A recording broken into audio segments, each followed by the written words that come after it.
కోరిక తీర్చే మనిషివి నీవని.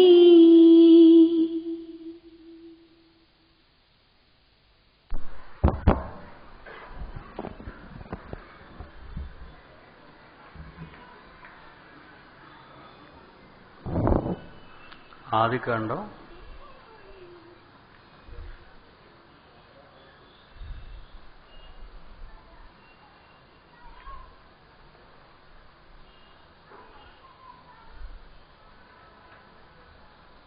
1వ అధ్యాయంలో మొదటి సెంటెన్స్ అయింది కదా.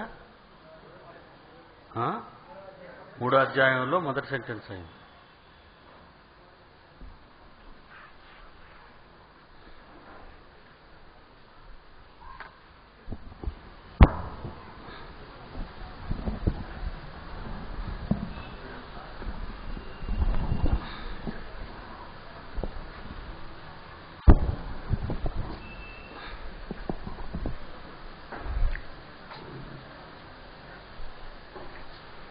దేవుడైన యెహోవా చేసిన సమస్త భూజంతువులలో సర్పము యుక్తి గలది.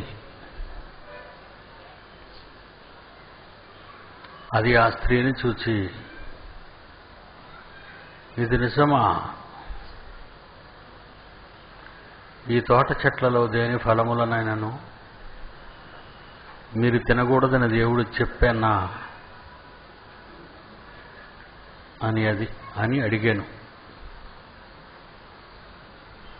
అనేనా? ఇదే కదా ఎంట్రన్స్. బైబిల్లో సాతాను ఎంటర్ అవ్వడం ఇదే. ఆదికాండంలో 3వ అధ్యాయం ఎంట్రన్స్. మీరు ఇప్పుడు గమనించండి. సాతాను ఎంట్రన్స్ అంటే దేవునిలో మీ జీవితం కొనసాగకుండా ఉండాలి అంటే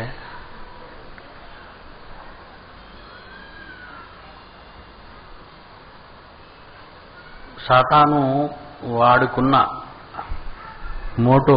మోటివేషన్ అంటారు దీన్ని, ఉద్దేశం, వాడి ఆలోచన, మీరు దేవునిలో ఉండకూడదు, మీరు దేవుని మాట వినకూడదు.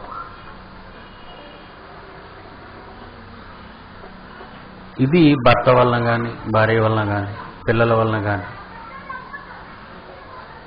తల్లిదండ్రుల వల్ల కానీ, ఇరుగు పొరుగుల వల్ల కానీ, స్నేహితుల వల్ల కానీ,